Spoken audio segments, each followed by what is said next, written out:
Since his days growing up in Bay Minette, Wallace Gilberry has had to prove himself time and time again. That underdog attitude led him to a standout career with the Crimson Tide and his current job in the NFL. Last season with the Bengals, Wallace had the best season of his career with 6.5 sacks, 3 fumble recoveries, and his first touchdown. Wallace Gilberry in the house. What's going on, man? What's up? How you doing? Good to see you. You know, first thing I got to ask you about is that underdog attitude. Our own Chastity Bird here at Fox 10 is from Bay Minette, and she always says it's that Bay Minette toughness coming out. Is that what it is? Without a doubt. You know, ever since I've been high school, you know, I've always been, you know, the last man picked, you know, for a pickup game or, you know, last man in anything. And I always had to prove to whoever it was that, you know, I'm worthy of the, you know, the first pick. You know, so and that's just my attitude, and you know, it's brought me a lot of success. Yeah, well, speaking of that success, we mentioned last season. What do you think it was about last season that led you to the best year of your career? You know, just sick of people doubting me. You know, sick of people not, you know, believing in me.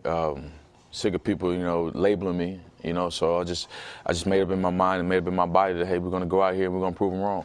And speaking of that proof, this is the off season right now. You are between contracts, working toward a new contract. So we have 2 questions. What's going on with that, and what are you doing during this off season? Well, Cincinnati is definitely interested, and I'm definitely interested in Cincinnati. So hopefully my agent can, you know, work out the legitimates and have me back in, you know, that 95 Bengals jersey.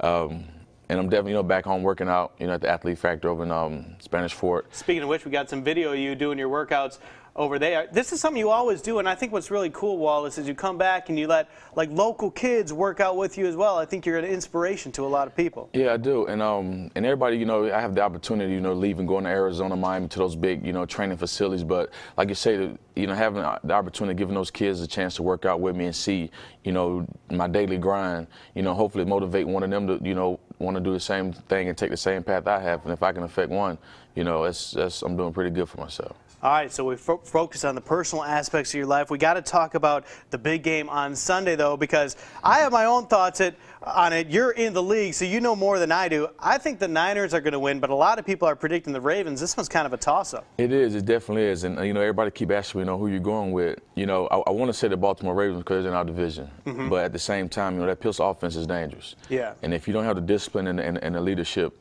you know, which the Baltimore Ravens has both, you know, to shut it down, then you'll be in trouble.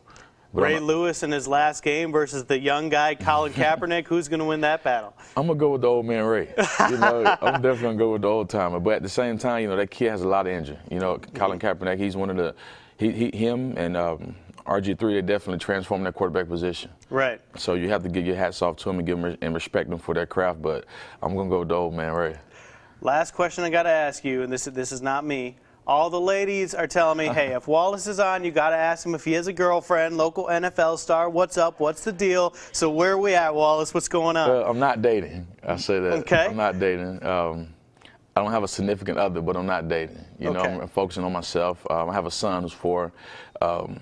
And then it's time for, you know, to devote, you know, most of my attention to him. Definitely, you know, definitely. I've had my fun, but now, you know, I'm a father now. Okay, all right, priorities. Setting priorities, and hopefully that priority, too, will lead you to a great contract, which is coming up soon with the Bengals. I hope it all works out. And, dude, thank you so much for stopping by. It was great to see you again. I enjoyed it. Appreciate it.